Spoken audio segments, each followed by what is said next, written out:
¿cómo era tu vida antes de decidir ser cura y qué te llevó a dar este paso? Pues mi vida ha sido...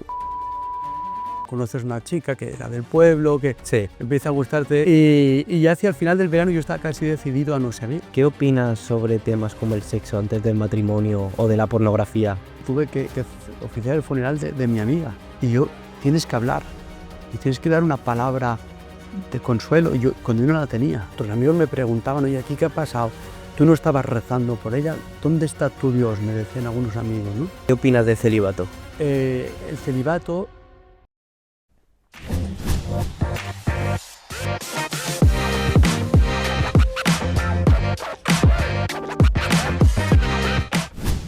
Hola, ¿qué tal? Bienvenidos a un nuevo episodio de ECC Podcast. Hoy a mi lado tengo a Kiko. ¿Cómo estás, Kiko? Muy buenos días, encantado de estar contigo aquí. Igualmente, Kiko. Bueno, para quien no lo conozca, Kiko es el nuevo cura de la parroquia de la Santa Cruz y San Bartolomé de Petrer. Y pues, qué menos que le hagamos la entrevista porque vamos a tratar temas muy interesantes que puede gustar a muchas personas. Así que, sin más dilación, Kiko, ¿estás preparado? Vamos a ello. Vamos a ello. Vale, para romper un poquito el hielo, Kiko. Para quien no te conozca, ¿quién eres? ¿Quién es Kiko fuera de la sotana? Bueno, aquí con fuera de la sotana trata de ser igual que con la sotana, ¿no? Qué Soy bueno. bueno, iba a decir un joven, me atrevo a decir que soy joven, Sí, 41 años se puede decir. sí, hombre, vamos, claro. Soy un joven, soy nacido en Biar, aquí cerquita, me considero una persona alegre, contento, soy una persona contenta, feliz. De hecho, yo he tenido compañeros que dicen, pues los años más felices de mi vida han sido estos, o este fue el año más feliz de mi vida. Yo puedo decir que todos los años y todas las etapas de mi vida han sido felices. Estoy feliz de ser lo que soy y de hacer lo que hago. Me gusta estar con los míos, disfruto de una buena compañía, de una buena tertulia como esta. Ese es Kiko. Kiko, ¿cómo era tu vida antes de decidir ser cura y qué te llevó a dar este paso? Pues mi vida ha sido una vida sencilla, enviar pues un joven más, yo estaba en el colegio como cualquiera de mis compañeros, una familia normal, sencilla, de media clase, media baja, pero una cosa que siempre he tenido es que la parroquia de mi pueblo ha sido mi segunda casa. Desde pequeño, pues la catequesis, la comunión, después fui monaguillo en la parroquia, teníamos un grupazo de jóvenes que para ser un pueblo pequeño éramos muchos y yo estaba en mi casa y iba a la parroquia y era como si siguiera en mi casa, ¿no? Y lo que me llevó a ser cura, pues a mí me llama mucho la atención la vida del párroco de mi pueblo. Se llama don Felipe, le llamamos de don, ¿no? En aquella época. Se llama don Felipe y no era muy joven, pero me llamaba mucho la atención cómo vivía. ¿Y cómo vivía? Pues era una persona que estaba siempre disponible para los demás. Yo recuerdo estar en la sacristía y en la parroquia y ver cómo venía gente a hablar con él, gente que necesitaba un consejo, que necesitaba ayuda, y don Felipe estaba siempre disponible para el que venía a preguntarle, el que venía a pedirle alguna cosa. Y luego, pues, por ejemplo, en mi casa vivía mi abuela, era ya mayor, no podía salir de casa y venía a llevar la comunión, venía a traerle la comunión a mi abuela, ¿no? Pero yo veía la cara de alegría de mi abuela cuando venía don Felipe. Y a mí todo eso pues me llamaba la atención, ¿no? Y me planteaba ser cura, pues yo creo que no. En un principio yo no quería ser cura, bueno, los curas no se pueden casar, yo tenía mi novieta en la Claro. adolescencia y tal, ¿cómo iba a ser yo cura? Pero sí quería ser como don Felipe. Y bueno, pues eso me lleva a plantearme un día, estaba ya en la ESO, tercero, cuarto de la ESO, me lleva a plantearme, ¿y por qué no? ¿Por qué no? ¿No? Esa fue la pregunta, un poco parecida a Lisi. Sí, Sí. ¿Por qué no? Fue la pregunta. pero muy jovencito, ¿eh? Sí, sí, mi madre dice que ya desde pequeño y alguna vez decía que quería ser cura, pero seguramente serían pues cosas más de ilusiones, más de Claro. niño, ¿no? Pero más en serio fue tercero, cuarto de la ESO, cuando yo estaba en el instituto y al mismo tiempo me lo estaba planteando y bueno, finalmente entré en el seminario menor a estudiar ya primero de bachiller, es cuando entro, con la idea de ser como don Felipe. Claro. No cura, ser como don Felipe. Eso es, esa Claro. era mi ilusión. ¿Y tú te acuerdas de ese momento claro en el que dijiste, Dios me quiere aquí? Fue algo progresivo. Fue algo progresivo. Yo te diría que no ha habido como un momento claro, ¿no? Me planteaba entrar al seminario, pues yo iba de vez en cuando, tercero o cuarto de la ESO, yo iba yendo algún fin de semana por el seminario. Mi párroco, don Felipe, me llevaba, pues conocía el seminario, conocía a los seminaristas, veía lo que se hacía. Me llamaba mucho la atención también el seminario. Tú imagínate, es un internado, chicos de tu edad, con los mismos planteamientos que tú, las mismas dudas que tú, y que vivían, bueno, allí había un ambientazo buenísimo, ¿no? Sí. Y eso me llamaba mucho la atención. Bueno, al final decidí entrar con la idea de voy a entrar a probar. Que allí siempre me dijeron, mira, tú, las puertas están abiertas para entrar y para salir. Si tú ves que no es lo tuyo, pues te vas a casa y sin problema, ¿no? Y entré para probar. Y con el tiempo, pues claro, según te vas planteando cada vez más en serio el ser cura o no, renunciar a muchas cosas que tienes que renunciar, o te vas planteando cada vez más en serio, pues ahí es donde vas confirmando, ¿no? que es tu camino. Y hubo un momento que lo que te he preguntado que dijiste: "Dios me quiere aquí". ¿Hubo un momento que te acuerdes que Pues quizás sí, cuando, por ejemplo, ¿no? Un momento así más difícil que viví, y que pasado ese momento de dificultad, pues fue lo que me fortaleció en mi decisión, sí, fue cuando terminé primero de carrera, y ese verano, pues yo vuelvo al pueblo de vacaciones, y lo que pasa en estas cosas, pues conoces una chica que era del pueblo, que sí, empieza a gustarte, y yo ya, según va llegando el final del verano, yo voy cada vez decidiéndome más no volver al seminario. Yo veo que no, que esto ya, pues está muy bien, fue bonito mientras duró, pero esto no es mi sitio. Y ya hacia el final del verano yo estaba casi decidido a no seguir. Y era, pero casi decidido, ¿no? Tengo que hablar con mi párroco, tengo que hablar con mis padres y decirles, mira, no es mi sitio, ¿no? sí. Y fue a final de verano, precisamente yo seguía yendo a misa todos los días, seguía leyendo el Evangelio cada día, y fue a final de verano, a mitad de septiembre, un evangelio en el que Jesús elige a sus apóstoles. Dice el evangelio que Jesús se pasó la noche orando, a la mañana siguiente llamó a sus discípulos y eligió a 12 apóstoles. Y te aparece el nombre de los 12 apóstoles: Pedro, Juan, Santiago, Andrés, Felipe. Y leer ese evangelio, interiormente sentí que Dios me estaba diciendo, ¿no ves que tu nombre está ahí, entre esos? Y dije, ostras, pues es verdad, a mí me puede gustar una chica, me puede gustar tener pareja, me podría gustar, claro que sí, no ha dejado de gustarme nunca, Claro. pero mi nombre estaba ahí, entre esos que Dios había elegido. Y ese fue el momento en el que dije, está claro que este es mi sitio. Y me gusta hablar de esto, de la duda, porque en ese momento tuviste dudas Ujú. realmente, y que es normal tener dudas en la vida en general. Pero, ¿qué te sostuvo, por ejemplo, con la historia esta? ¿Y qué casi te hizo abandonar? Que casi me hizo abandonar el Sí, pensar en lo que yo quería. Esto es lo que me hizo abandonar. Pensar que a en mí me gustaría estar con una chica, pensar que a mí me gustaría. Y lo que me hizo seguir fue darme cuenta de que Dios estaba ahí detrás llamando. En nuestra vida es una vocación, ¿no? Y la vocación hoy se utiliza mucho, pues este tiene vocación de médico, por ejemplo, sí, es algo vocacional. sí. Para nosotros los cristianos la vocación es mucho más que lo que tú sientes, para lo que tú vales. Para nosotros la vocación es que hay un Dios detrás que te llama. Claro, pero en esa época, serías muy joven, serías un poquito 19. 19, 20 años. ¿Cómo hiciste de tripas corazón y entendiste que hay algo más detrás, que hay un propósito mayor que Claro, lo que me sostiene ahí, que es la pregunta que hacías también antes, es la oración. la oración? O sea, porque hay un Dios que llama, la clave es dialogar con ese Dios. La oración no es otra cosa, rezar no es otra cosa que Conectar. dialogar con ese Dios, ¿no? Dialogar como se habla con un amigo. Y fue en la oración donde yo leía ese evangelio y preguntaba, ¿no? Cuando leo el evangelio me gusta preguntarle, Señor, ¿qué quieres de mí en este evangelio? ¿Qué es lo que me estás diciendo a mi vida en este evangelio? Y ahí es donde sentí que Dios me está diciendo, tu nombre está aquí, entre estos 12, tu nombre también está ahí, porque te he llamado, te he elegido para esto. Y sin oración, además en mi vida he tenido momentos en los que he dejado la oración a un lado, me he dedicado, tenía tantas cosas que hacer que no he rezado, y lo he notado, ¿no? Mm. Yo me pierdo cuando no tengo la oración, cuando no tengo a ese Dios que me va guiando. Jope, qué interesante. O Sí, sea, sí. y ahora sí que ejerces la oración diariamente, ¿es algo primordial para ti? Es lo más importante. De hecho, en mi vida, lo primero que hago cuando me levanto, después de ducharme y tomarme un café para despertarme, lo primero que hago es ir a la capilla, y una unidad de oración por las mañanas, todos los días, sí que tengo. Y luego, pues durante el día, si puedo sacar algún rato más, o hay días que pues, la mañana tengo más libre, pues me dedico más a rezar. Pero tengo claro, porque lo he experimentado así en mi vida, que cuando ha pasado una etapa que no he rezado, me he ido más perdido. Qué bueno, pues vamos a abrir el primer tema que me gustaría tratar, que para mí es lo más importante que hay en esta vida, que es el amor, ¿no? Como eje del mundo. Bueno, entonces Jesús habla, del amor como mandamiento principal. ¿Para ti qué es el amor? Pues sí, es un mandamiento. Eh, Decía Santo Tomás de Aquino que el amor es el motor que mueve toda nuestra vida. Interiormente tenemos un motor, son nuestras pasiones, entendidas en el sentido más filosófico, ¿no? De la palabra pasión, es aquello que nos mueve en nuestra vida, eso que te hace levantarte cada mañana, Eso que te hace decidirte a hacer algo. Esos son los motores internos que tenemos y el amor es el más importante de ellos. ¿Qué es para mí el amor? Voy a coger una cita de Benedicto XVI, Ujú.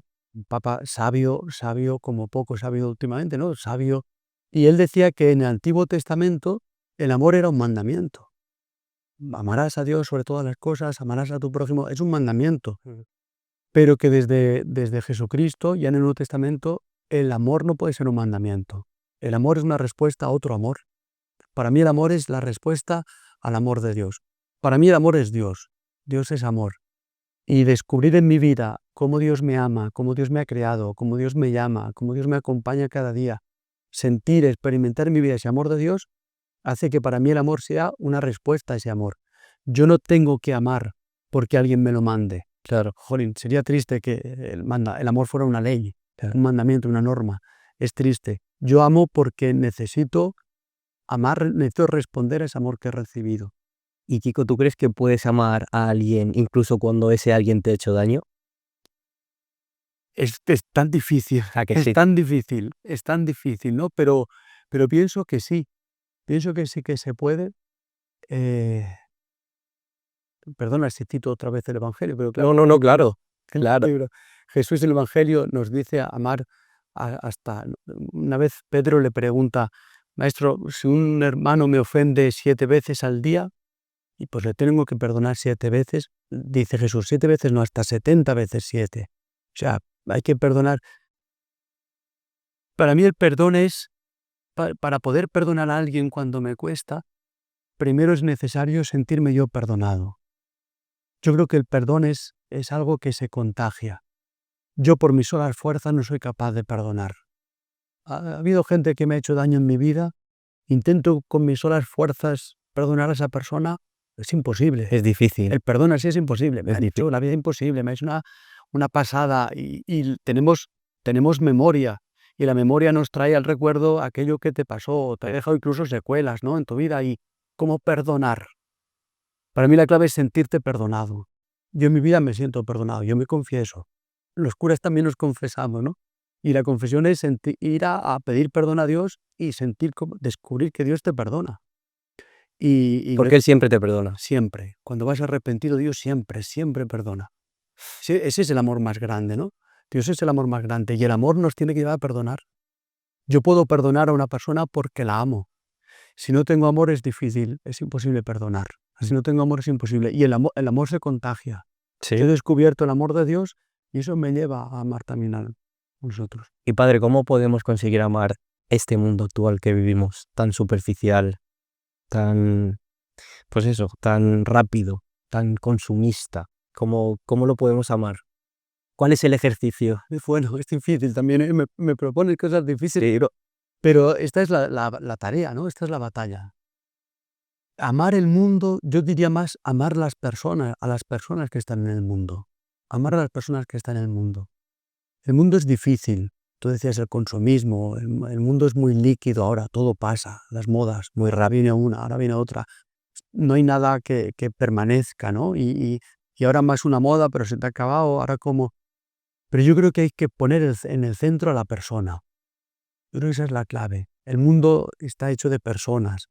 Las personas podemos ser más consumistas, menos consumistas, podemos ser más individualistas, menos individualistas, pero la clave está en amar a la persona. En el centro del amor tiene que estar la persona. ¿Y tu padre qué le dirías a una persona que se siente que ahora mismo no está siendo amada? Esta es la tragedia del hombre de hoy. Yo, sobre todo con los jóvenes. Yo hablo con los jóvenes y el gran problema que descubren la juventud de hoy es que no se sienten amados. No se sienten amados. Y ahí vienen todos los problemas que derivan después. Buah, es tristísimo. Yo escuchaba no hace mucho estadísticas, por ejemplo, sobre el suicidio en España. Es tremendo, ¿no? Y el suicidio entre jóvenes.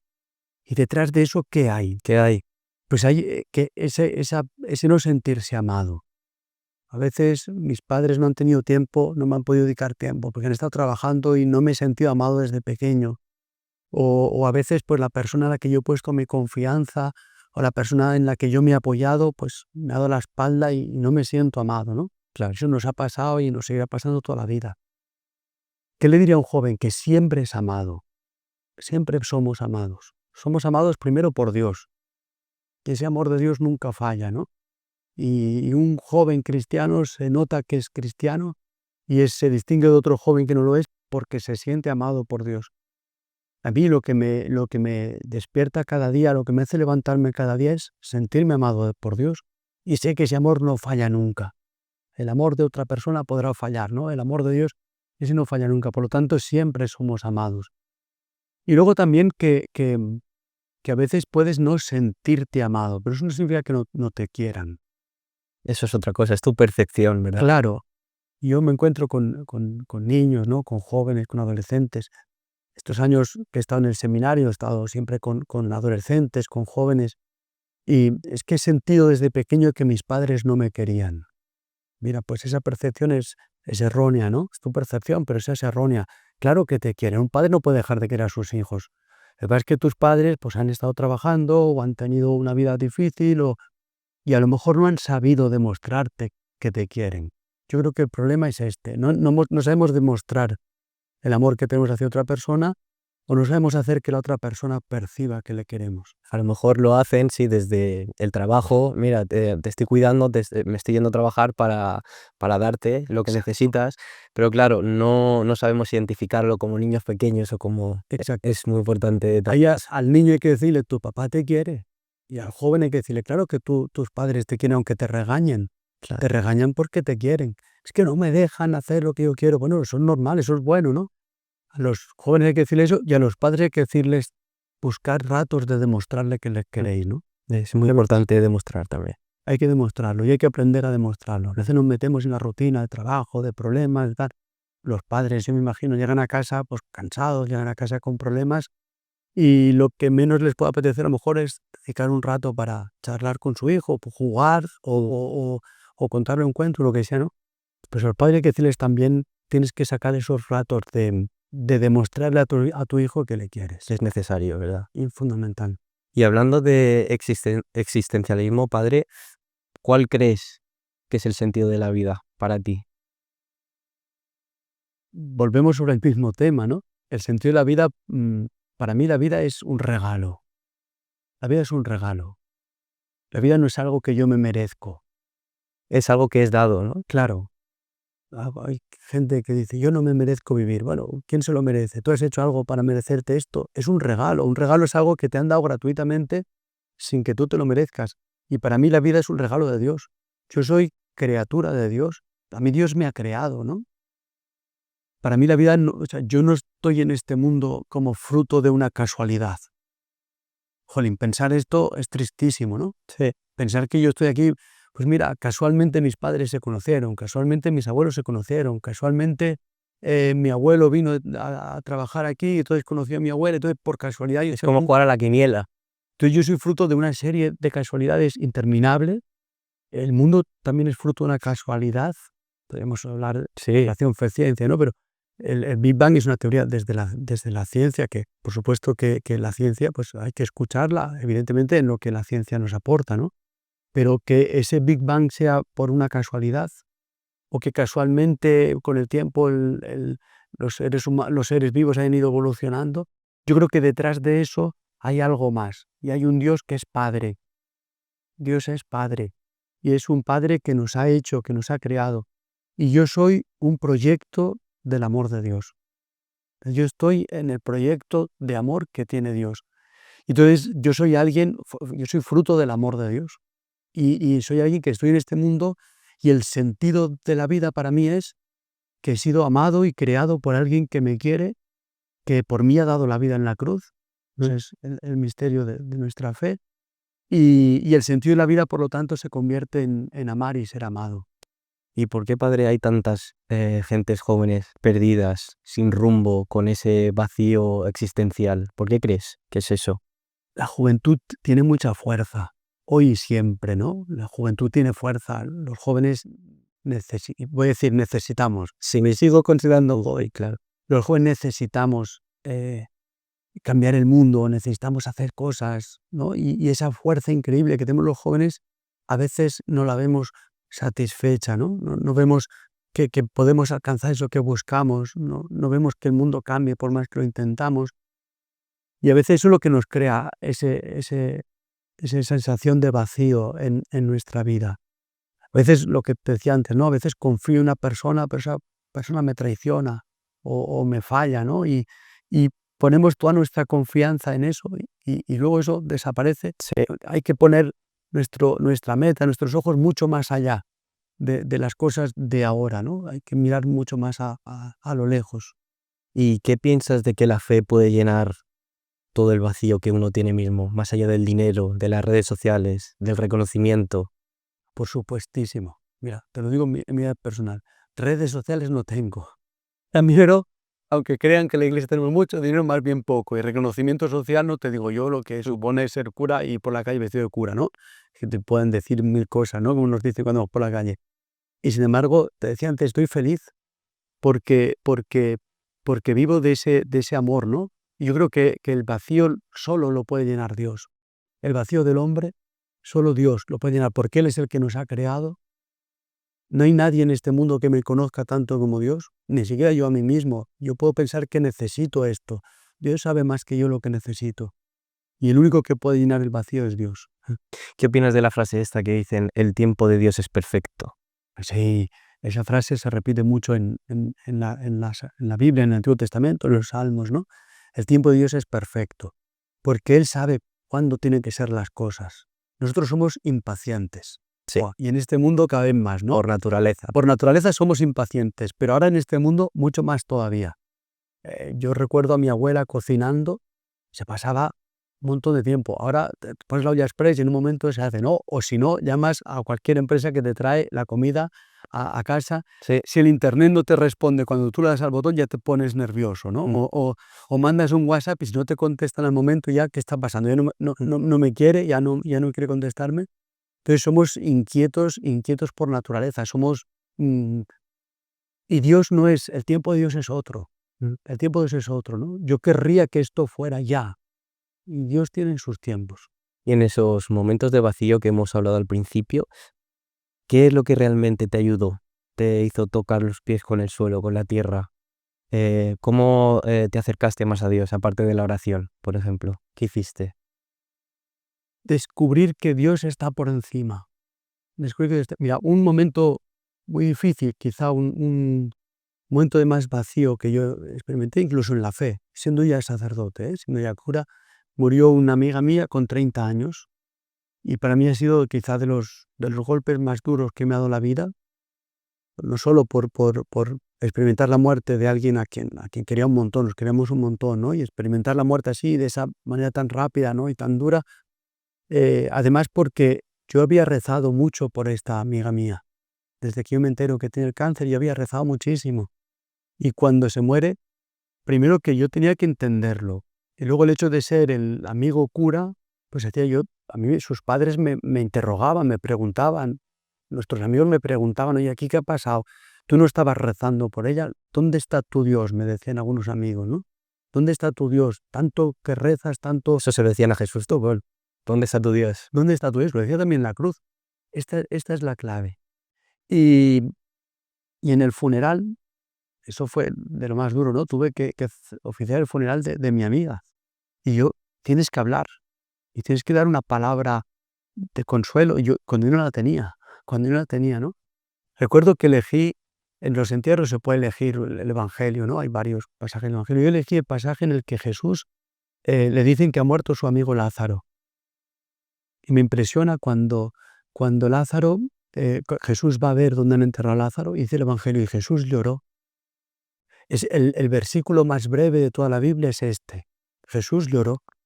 Y me impresiona, ¿no? Ver que Dios, y cuando yo decía en la homilía que hice en el entierro, decía, yo también me estoy preguntando dónde está Dios. Porque yo le he llamado a su puerta, le he rezado por mi amiga, y no me ha escuchado. No me ha escuchado, ¿no? Cuando fui a ver a su madre al tanatorio, la madre de mi amiga me decía, Dios no te ha escuchado. Y jolín, experimenté eso, y eso Qué vacío, ¿no? tambalearse toda tu vida, ¿no? Y ahí mismo dije, porque me salió en ese momento decirlo, yo también me pregunto dónde está Dios. Yo pienso que Dios está aquí en el banco de la iglesia llorando con nosotros, porque Jesús también lloró por su amigo. Cuando he tenido ese momento de dificultad, de vacío, al final he pensado que Dios siempre está, y Dios está por encima de nosotros, y Él es el que sabe hacer las cosas. Después, con el tiempo, he ido pensando muchas veces que la vida, con este caso que me pasó con mi amiga, yo decía, a veces nos pensamos que la vida tiene que durar 80 años, de ahí para arriba, ¿no? Y si dura menos de 80 años, parece que no, todavía no le tocaba.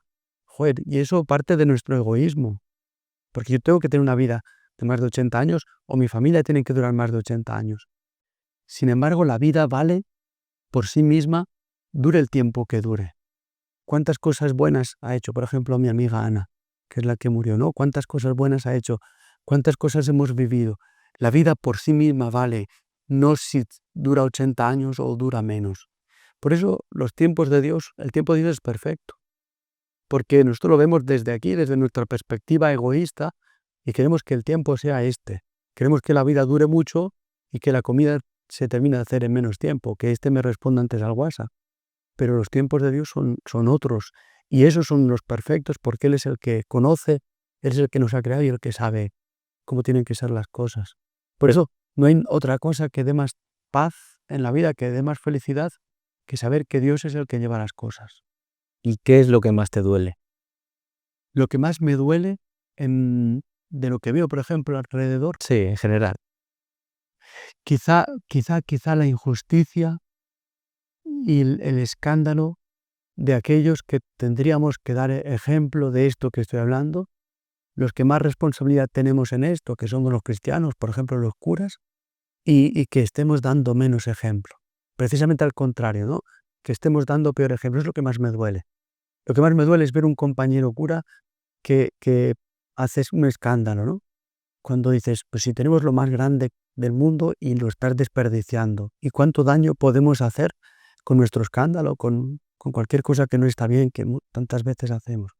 Volviendo a temas existenciales, ¿qué pasa cuando morimos? ¿Qué crees que pasa cuando morimos? ¿Y la iglesia qué dice de eso? Ujú. Bueno, según la teología, vamos a meternos un poquito en teología. Yo no soy experto en teología, No pasa nada. nos metemos un poco en teología. Mira, eh, desde la teología, desde la fe, desde la filosofía cristiana, nosotros estamos hechos de cuerpo y alma. Hay que empezar diciendo esto, ¿no? Porque si el hombre es solo cuerpo, si es solo una máquina biológica, cuando te mueres la máquina se apaga y ya se apaga y ya está. Pero nosotros tenemos un alma. Y aunque algunos quieran negar, ¿no?, la existencia del alma o quieran vivir como si el alma no existiera, nosotros tenemos cuerpo y alma. La muerte para nosotros es la separación del cuerpo y del alma. Esto es la explicación teológica que damos, ¿no? Cuando uno se muere, el alma pervive para siempre, el cuerpo no. Entonces la muerte significa que el cuerpo se va bajo tierra y se pudre y se deshace, ¿no? Eso es lo que experimentamos cuando vemos los huesos, ¿no?, de una persona murió hace muchos años, vemos los huesos, eso es lo que queda del cuerpo, pero el alma pervive y el alma va al encuentro de Dios, ¿no? Y con la muerte lo que sucede es eso. Y luego la resurrección, pues creemos que es, en el credo decimos, creemos en la resurrección de la carne. Creemos que de nuevo el cuerpo, de otra forma distinta, volverá a ser con el alma y es la resurrección. Y Kiko, ¿por qué crees que le tenemos tanto miedo a la muerte, a la parca? Barca, los griegos. Por un lado, porque es una incógnita. Y nos dan miedo las incógnitas. No controlamos. Nosotros lo que controlamos no nos da miedo. Cuando estamos en un sitio y se apagan las luces, como no sabes lo que hay, estamos a oscuras, te entra el miedo. Si enciendes las luces se te va el miedo, pues sabes lo que hay y controlas. La muerte es a oscuras, no sabemos lo que hay, no sabemos cómo pasa. Jesús nos ha hablado en el Evangelio de la muerte, ¿no?, de qué hay después de la muerte, pero no sabemos eso cómo es y como no lo controlamos, Nos da nos miedo. da miedo. Iba a hacer un inciso porque me acuerdo que el miedo que también tuvimos cuando pasó o ocurrió lo del el apagón este año.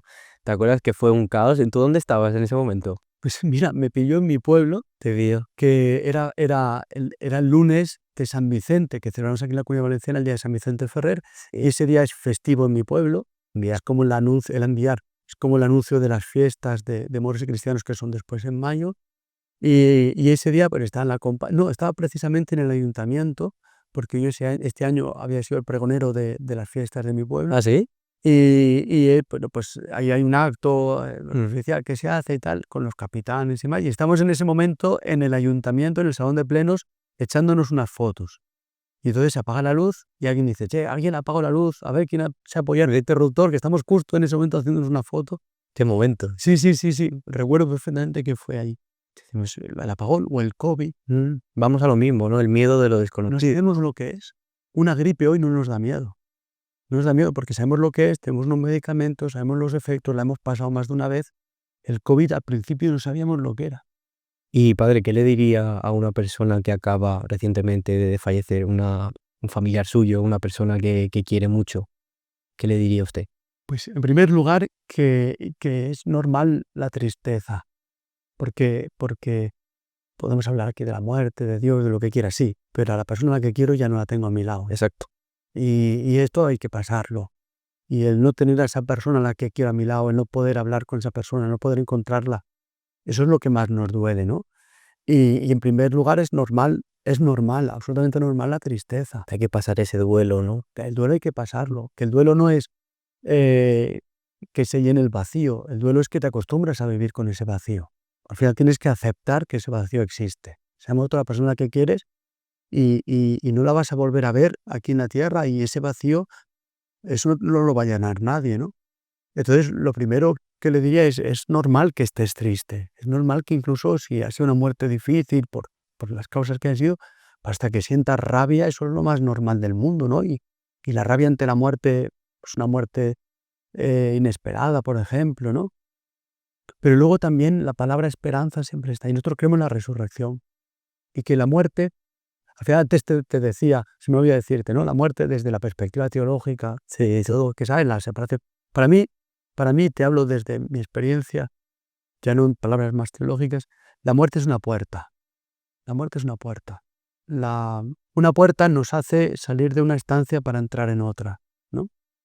La muerte es una puerta que nos hace salir de esta vida, que es la que vivimos aquí en la tierra, con nuestros sacrificios, con nuestras alegrías, con nuestros proyectos, con nuestras frustraciones, ¿no? Para pasar a la otra vida, que es la que se escribe con mayúsculas, es la vida de estar con Dios, es la vida de felicidad.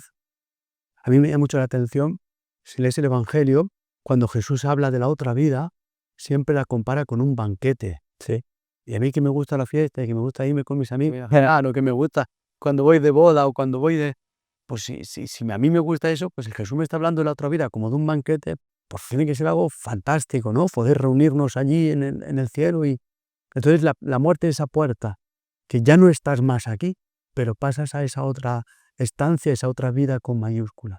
¿Y usted, padre, ha visto morir a alguien en paz y en conflicto? ¿Y cuál es la diferencia? El momento de morir no he visto mucha gente.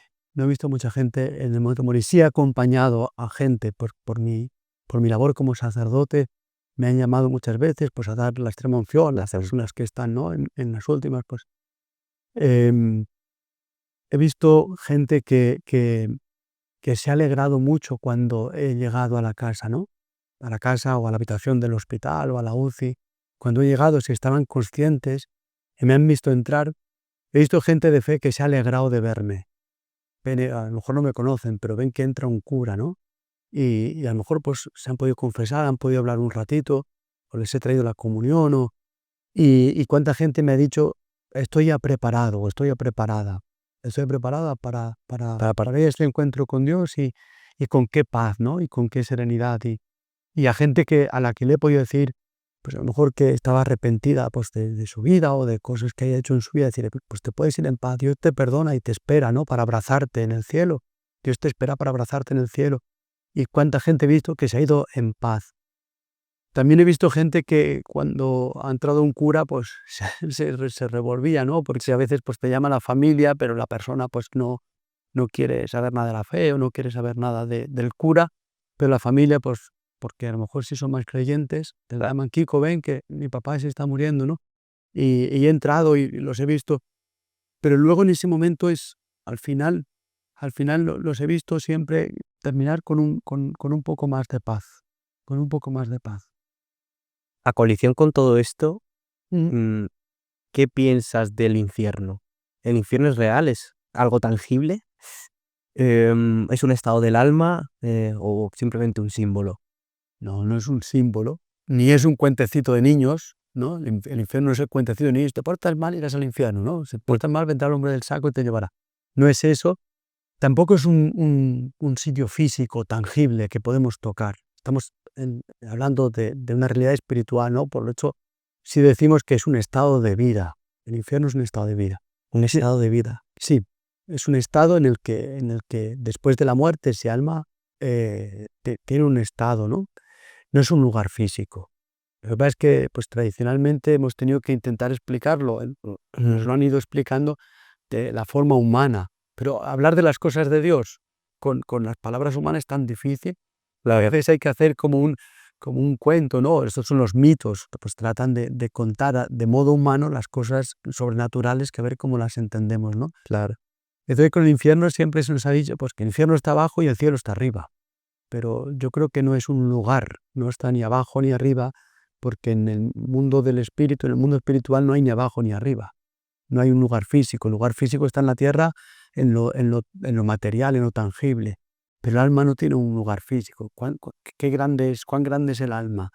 No, No se puede no es algo, cuantificar. no es algo físico que ocupa en espacio. Por eso el infierno o el cielo tampoco es un espacio.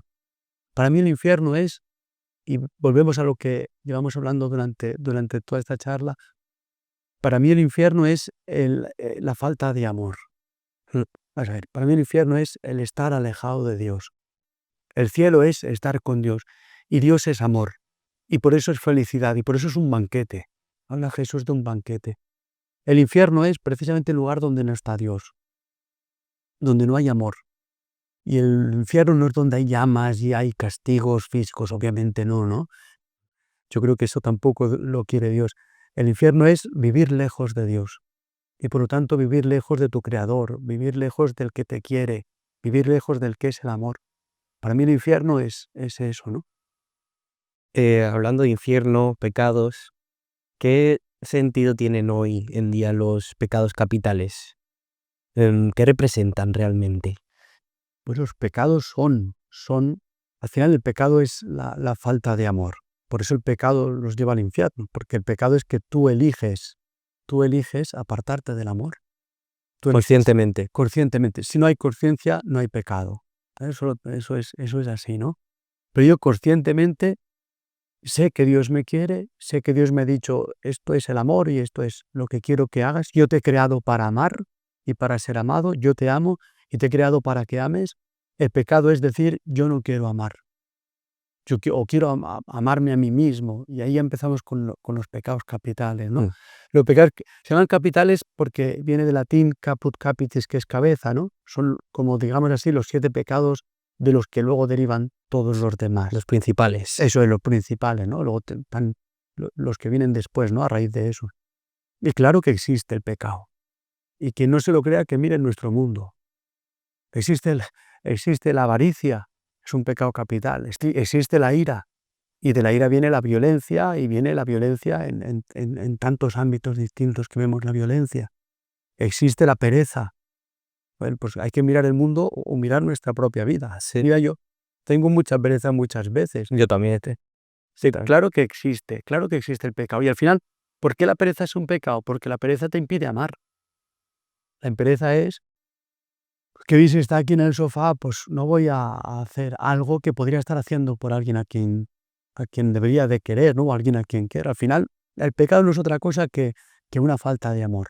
¿Y cuál piensas, Kiko, que es el pecado capital que destruye al ser humano hoy? Que destruye al ser humano, el primero de todos ellos, que es la soberbia. La soberbia. Para mí, la madre de todos los pecados, es la soberbia. ¿Y por qué? Porque la soberbia es, mira, este es el pecado original. El pecado original, si vamos al Génesis, al libro del Génesis en la Biblia, en el capítulo 3, ahí se nos habla del pecado original, de ese modo que tiene a hablar el Antiguo Testamento, ¿vale? Así como decíamos antes, con ese mito, ¿no? Con esa forma de hablar para entender las cosas de Dios con lenguaje humano, ¿no? Y no es que lo de Adán y Eva, la serpiente, eso pasara tal cual así, obviamente no. Es una forma de explicar, ¿no? Pero el mensaje que hay de fondo es tan real como la vida misma y tan actual. El problema del pecado original es que el hombre no se conforma con ser hombre, con ser criatura y quiere ser Dios. Dios de sí mismo o Dios de la vida de los demás. Esto es la soberbia, ¿no? Creerme más de lo que yo soy. En el fondo, ¿qué es lo que nos dice el libro del Génesis, ¿no? En ese capítulo 3? Dios había prohibido comer del fruto de ese árbol. Es una forma de hablar, ¿no? No es que pasara así. Pero yo me imagino cuántos árboles habría en el paraíso. Habría miles de árboles que daban fruto. Mira que no hay árboles frutales en el mundo, ¿no? Imagínate. Pero solo Dios había dicho, pero de este no podéis comer. Entonces la tentación aparece ahí, ¿no? Es que Dios, esta es la clave. Dios sabe que si coméis del fruto de este árbol, seréis como Él. El pecado es no conformarte con ser hombre, ser humano. Cuando hablo de hombre, hablo no solo ser humano, ¿no? No conformarte con ser un ser humano, sino querer ser Dios. Y ahí lo que hablamos antes está la carencia un poco del amor, ¿no? Porque también sale representada la serpiente que es Satán, el demonio, y les dice, comer, que no pasa nada, que... Comed, no solo que no pasa nada, sino que si coméis vais a ser como Dios. Ahí está. Esta es la clave, vais a ser Dios. No, hombre, eres un humano, los humanos somos limitados. Somos muy limitados, pero si eres Dios, tío, puedes hacer lo que quieras. Y puedes decidir sobre el bien y el mal. De hecho, el árbol prohibido era el árbol del bien y del mal. Es decir, nosotros tenemos que aceptar que esto está bien y esto está mal. Nosotros no podemos decidir lo que está bien y lo que está mal. Claro. Sin embargo, si eres Dios, puedes decidir lo que está bien y lo que está mal. Y la soberbia al final es querer ser Dios y decidir, pues que ahora yo quiero que esto que está mal, pues ahora yo quiero que esté bien. Y padre, ¿qué opinas sobre temas como el sexo antes del matrimonio o de la pornografía, que hoy en día se estila mucho? Lamentablemente. Leía no hace mucho también unas estadísticas terribles sobre el consumo de pornografía entre, ya no te digo adolescentes, sino niños. Hay niños que ya a partir de los 8 años, de un estudio que ya a partir de los 8 años ya es cuando se acercan los niños al consumo de pornografía. Eso está fatal. Pero esto es terrible, porque la pornografía nos destruye al ser humano. Porque el amor no es eso. El amor no es eso, ¿no? Y yo me imagino, ¿no? Yo no sé lo que es, pero me imagino que la relación sexual no es lo que te pueda presentar la pornografía. Es una película, eso es es ficticio, ¿no? Y destruye la relación entre un hombre y una mujer. Y a coalición de lo que has dicho, ¿qué opinas del celibato? Lo estoy viviendo, lo vivo cada día como cura. El celibato, volvemos otra vez al tema del amor. Yo creo que está siendo el centro de esta conversación. Y como la vida misma. Pero es que es así. El celibato es poder amar a Dios con un corazón indiviso. Es decir, que todo mi corazón es de Dios y por Dios es para la Iglesia. Y hoy estoy en Petrel y estoy dedicado en cuerpo y alma. No solo en alma, no solo dedico mi tiempo, no solo dedico mis fuerzas, sino que me dedico todo yo en cuerpo y alma, soy para Petrel. Y estoy totalmente libre para estar dedicado del todo a Petrel. Antes, fuera de cámara, decíamos, ¿no? El obispo nos manda aquí o allí, nosotros obedecemos donde nos destinan, porque estoy absolutamente libre en cuerpo y alma, dedicado a no solo en el alma, sino también en el cuerpo, ¿no? ¿Y cómo se puede regular ese ímpetu natural, biológico del cuerpo humano? ¿Y cómo puedes estar conectado tanto con Dios para no cometer ese pecado? Pues la oración ayuda mucho, la oración es fundamental, decíamos antes, y sobre todo saber por quién y para qué hago las cosas. Saber por quién, ¿no? Saber por quién hago las cosas. Si no tengo esto claro, pues entonces no sé a dónde voy, ¿no? Pero cuando yo sé por quién hago las cosas, por quién me levanto cada mañana, te decía antes, ¿no? Mi día comienza siempre 1 hora en la capilla rezando porque voy a ver al que es el dueño de mi vida. Mi vida es suya, ¿no? Y pues los impulsos los tenemos todos, los instintos los tenemos todos. El ser cura no me quita el que me guste una chica, obviamente no. Obviamente me gustan las mujeres como cualquiera, por supuesto que sí.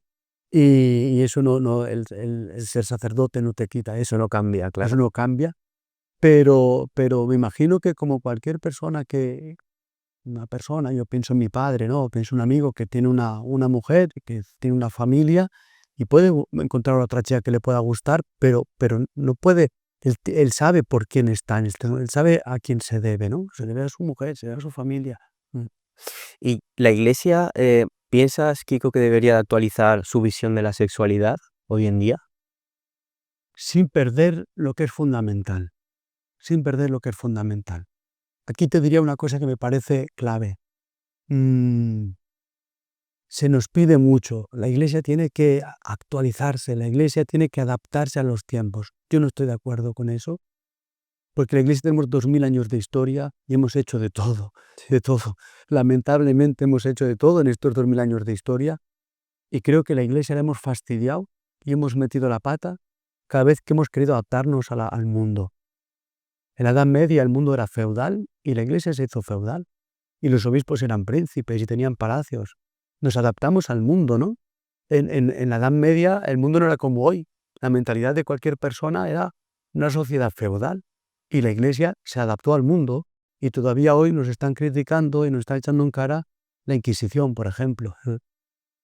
Creo que cuando la Iglesia, pues en la Ilustración, ¿no? O no sé, cuando nos hemos adaptado al mundo, hemos dejado nuestro mensaje principal, que es el Evangelio. Yo creo que la Iglesia se moderniza cada vez que vuelve a adaptarse al Evangelio. La clave de la Iglesia, la clave de la vida de la Iglesia es volver de nuevo siempre al mensaje de Jesús en el Evangelio. Adaptar la visión de la sexualidad. La sexualidad es la que es, ayer y hoy y siempre. Porque el ser humano, desde que es ser humano, la sexualidad es igual. ¿Cómo va a cambiar la sexualidad en el ser humano? Podemos cambiar, ¿no? El ser humano, la sexualidad forma parte de nuestra naturaleza y esto no cambia. Podemos adaptar la forma de explicar, la forma de entender, sí, pero en esencia no. Es lo mismo. Si no somos traidores, traicionamos el mensaje de nuestro Dios y de Jesucristo, ¿no? Y el mensaje del Evangelio. ¿Y tú piensas, Kiko, que un científico puede creer en Dios? Por supuestísimo, Sí. por supuestísimo. ¿Cuántos científicos? No sabría decirte ahora, pero una vez daba clase de religión y para los alumnos preparé, hablando de este tema precisamente, la lista de científicos conocidos por muchos de nosotros que han sido creyentes e incluso sacerdotes, ¿no?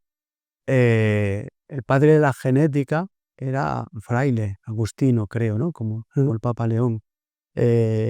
¿Cuántos científicos han sido frailes porque tenían más ciencia, tenían más cultura, más conocimiento? Quizá en aquella época tenían más posibilidad y tenían más tiempo para dedicarse a la ciencia. No recuerdo quién es, era un jesuita, ¿no? Lo que hoy entendemos por Internet y cómo funciona hoy el Internet, el que empezó, ahora me pillas que no recuerdo el nombre, pero era un sacerdote jesuita. ¿Y cuántos científicos han sido creyentes? ¿Cuántos han sido creyentes, no? Quería decir una frase ahora mismo, pero se me olvida así, pero había un científico que decía, cuanta más ciencia sabemos, cuanta menos ciencia sabemos, no recuerdo la frase, ¿no? Pero al final termina diciendo, y cuanta más ciencia sé, más me acerco a Dios. Qué interesante. Porque al final la ciencia es importante en la vida. Sí. No es enemiga de la fe. Jamás. La ciencia no puede ser enemiga de la fe, ni la fe puede ser enemiga de la ciencia. Pero la fe tiene que estar en su lugar y la ciencia tiene que estar en su lugar. Yo siempre pienso que la ciencia tiene unas preguntas a las que puede responder y la fe tiene otras preguntas a las que la fe puede responder. Le hemos fastidiado cuando la fe ha querido responder a las preguntas de la ciencia, cuando la ciencia ha querido responder a preguntas de la fe, ¿no? Eso Claro. es lo que te quería preguntar, que hay contradicción entre fe y ciencia, entre fe y razón. No, contradicción jamás. Contradicción jamás. No, la fe tiene que ser razonada. La fe necesita la razón. La teología no es otra cosa que razonar desde la razón la fe. Nosotros antes de estudiar teología tenemos que estudiar filosofía. La teología no es creerte 4 cosas que te explica la Biblia y ya está. Tú tienes que entender el pensamiento y conocer el pensamiento y aprender a razonar para después razonar la fe, que eso es la teología. Tertuliano, uno de los cristianos de los primeros siglos, decía, creo para entender y entiendo para creer. Ahí la palabra entender significa razonar, ¿no? O sea, creo para razonar y razono para creer. Y bueno, la fe sin la razón no puede ser. No casan. Y luego la ciencia y la fe son como los dos raíles de una vía. Tenemos que ir juntos, los dos raíles de una vía. Cuando uno se quiere separar o se quiere meter en el otro, el tren descarrila.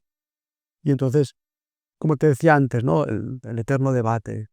Me dice mucha gente. Yo creo más la teoría del Big Bang que en eso de que Dios ha creado el mundo en 7 días. Pues bueno, el Big Bang, las hipótesis, los científicos estarán estudiando sobre el tema y ellos obviamente saben mucho más que yo no sé ni explicarlo bien, pero ahí en eso me reconozco ignorante, ¿no? En la ciencia, pero por supuesto que la ciencia responde a unas preguntas. ¿Cuándo? ¿Cuándo aparece el mundo? La fe ha tenido un problema. Cuando ha querido responder a esta pregunta, había teólogos en la Edad Media que decían que el mundo tenía 5.000 años. Pues si tú coges la Biblia y vas contando más o menos. Claro, Y sí, le sale 5.000. están convencidos que el mundo tenía 5.000 y pico años. Claro, cuando la fe hemos querido responder a la pregunta ¿cuándo aparece el mundo? La hemos fastidiado. Nosotros no podemos responder. La ciencia te dirá cómo. Obviamente el mundo no lo crea Dios en 7 días, ni dice la cosa. Obviamente no es así, es una forma de explicar, ¿no? Pero la ciencia no puede responder al por qué. La ciencia te dirá, es el Big Bang, es una acumulación de energías que en un momento concreto, pues de una forma, te explicará el cómo, el cuándo, el dónde, pero el por qué la ciencia no te lo puede explicar. Eso que te decía antes, que fue una casualidad. Jolín, pensar que todo lo que existe, pensar que tú y yo podamos estar hablando de estas cosas simplemente porque ha sido una casualidad, yo creo que el por qué lo puede responder la fe. Porque hay un Dios que ama, que tiene un proyecto de amor y en ese proyecto de amor ha creado el mundo y te ha creado a ti y me ha creado a mí. Y padre, ¿cómo gestionas tú que haya gente que rechace a Dios por errores de la iglesia? Pues lo entiendo que haya Dios, lo entiendo que haya gente que rechace a Dios por lo que ha hecho la Iglesia. Te decía antes, 2000 años de historia, hemos hecho de todo, ¿no? Lamentablemente hemos tenido tiempo para hacer de todo. Creo que cosas buenas también, Sí. cosas buenas también, pero entiendo perfectamente que haya gente que rechace a Dios por culpa de los que tendríamos que estar haciendo presente a Dios en el mundo. La misión de la Iglesia es hacer presente a Dios en el mundo. Y cuando no lo hemos hecho bien porque hemos sido escándalo, porque hemos sido incoherentes, ha habido incoherencia entre lo que decimos y lo que hacemos, y de esto ha habido, claro, ha habido en estos 2000 años de la Iglesia y actualmente pues lamentablemente también lo hay. Pues entiendo a gente que se aleje de Dios por culpa nuestra, que somos los que tendríamos que estar haciendo presente a Dios. Por eso lo que más me duele de la vida es que los que tendríamos que estar haciendo presente a Dios y haciendo presente el amor de Dios, pues estemos haciendo justo lo contrario. Eso es lo que más me duele.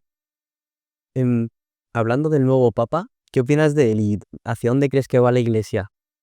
Bueno, el nuevo Papa, Papa León, recuerdo cuando salió elegido, fíjate, no sabíamos quién era el cardenal Prevost.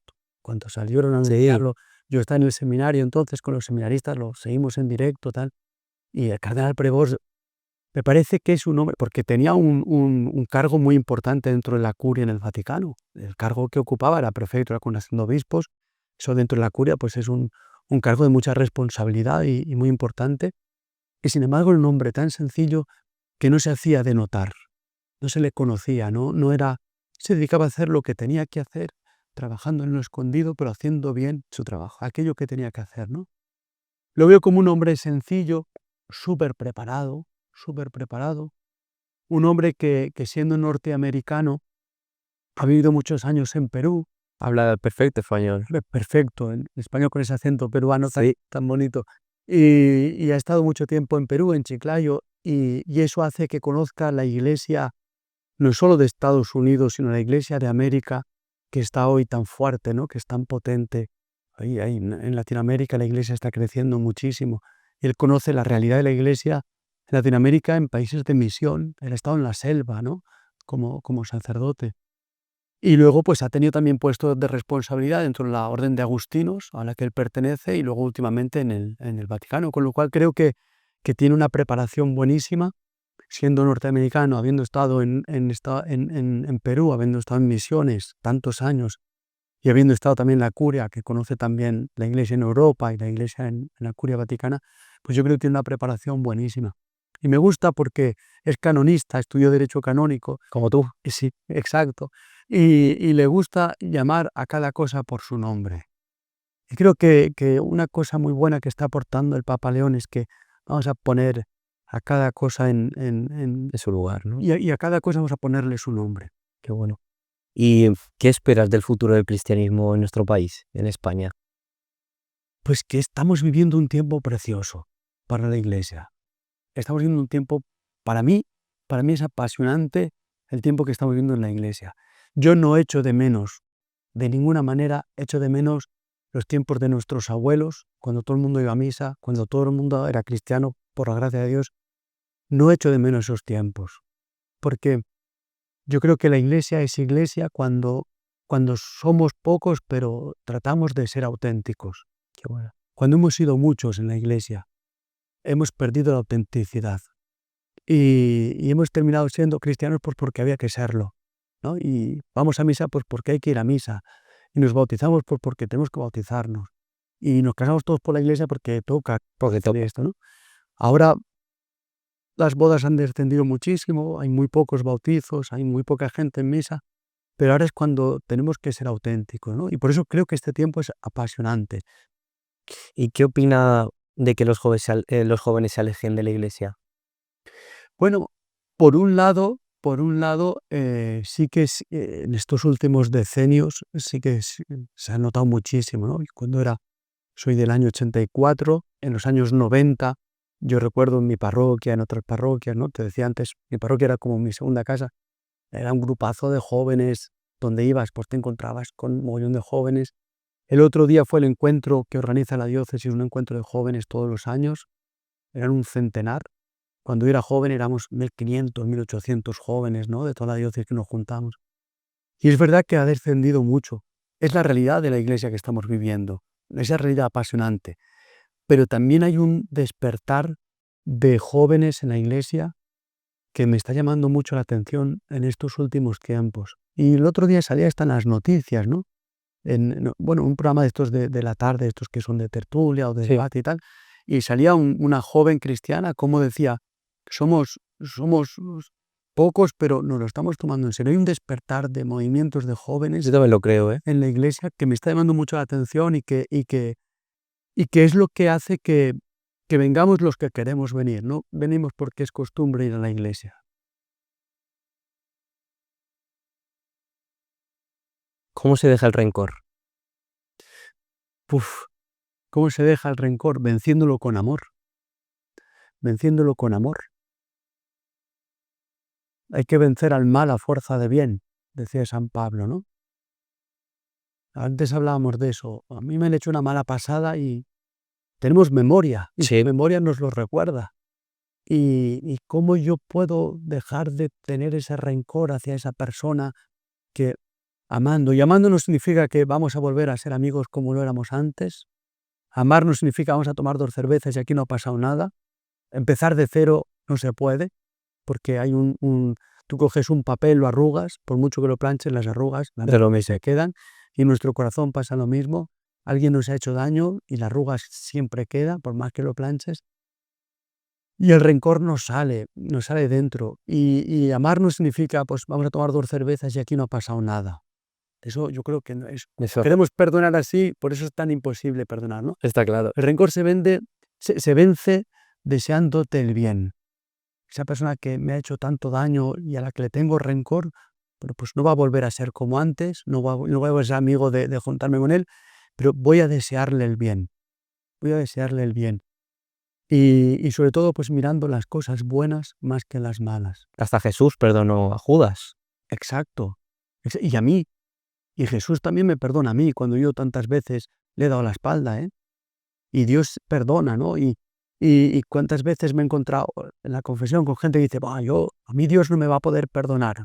Tú no sabes quién es Dios, hombre. Dios puede perdonar eso y más, ¿no? Si me ha perdonado a mí, pues yo también tengo que intentar perdonar.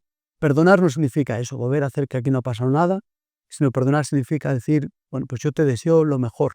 A lo mejor no nos tenemos que volver a ver, a lo mejor no se trata de vernos como nos vimos antes, pero te deseo lo mejor. Eso es.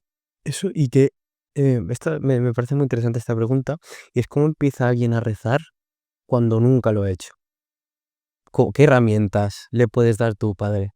Bueno, existe la oración vocal que llamamos. La oración vocal es repetir oraciones que no sabemos de memoria. Yo me sé el Padre Nuestro, pues rezo un Padre Nuestro, rezo una Ave María, ¿no? Empezar a rezar así, pues todas las noches tener ese ratito de acordarte de tu Padre que es Dios y de poderle decir Padre Nuestro, ¿no? Y poder ir diciendo una oración de memoria y sobre todo pues ir fijándote en lo que dices en esa oración. Muchas de las cosas de las que hemos hablado en esta tertulia aparecen en el Padre Nuestro. Solo con las dos primeras palabras, nosotros a Dios le podemos llamar Padre, porque me ha creado, porque me quiere, porque está pendiente de mí, pero no le llamo Padre mío, Nuestro. no es Padre mío, es que somos hermanos, por eso es tu Padre igual que el mío. ¿Y qué significa decir que es Padre nuestro? ¿Cómo tengo que verte a ti, ¿no? Como alguien a quien Dios también le quiere, yo también te quiero, y así es como se reza el Padre Nuestro, sabiendo cada cosa que decimos o qué significa. Es una buena forma de empezar a rezar. Bueno, estamos ya entrando al final de esta tertulia, de este podcast. Te voy a lanzar las dos últimas preguntas, padre, que una yo creo que ya la hemos tocado, pero es un poco diferente. Y después de estar tantos años, padre, acompañando a gente en sus momentos más importantes, ¿qué es para ti la vida? ¿Qué es lo más importante de la vida, de este regalo? Lo más importante de este regalo es compartirlo, compartirlo, compartirlo con los demás, que mi vida no sea para mí, sino que mi vida sea para los demás y poderlo compartir con la gente que tengo alrededor. Eso hace bien y eso es capaz de cambiar el mundo. La vida no es para ti. Si la vida es para ti, el mundo va como va, porque la vida es para ti. Si la vida es para compartirla con los demás, la alegría, la felicidad, el tiempo, también los problemas, pues poder compartir con alguien, compartir la vida es el secreto. Es lo más bonito, yo también pienso así. Y la última pregunta, padre, ¿qué te gustaría que quedara de ti cuando ya no estés de manera física en este mundo? Que quedara de mí pues lo que yo pueda sembrar del amor de Dios en el mundo. A mí me gustaría que el día que yo no esté en este mundo, la gente que me he conocido pueda decir, a mí Kiko me ayudó a encontrarme con el amor de Dios. Es lo que me gustaría que quedara de mí. Pues lo comparto porque con esta charla he estado más cerquita de Dios, hemos estado los dos, así que muchísimas gracias, padre. Te deseo lo mejor en esta nueva etapa en nuestro pueblo y gracias por hablar de estos temas tan importantes para mí, yo creo que para muchos jóvenes y muchas personas. Y encantado de que seguramente te tendremos en otro episodio. Estás en tu casa, estás más que invitado.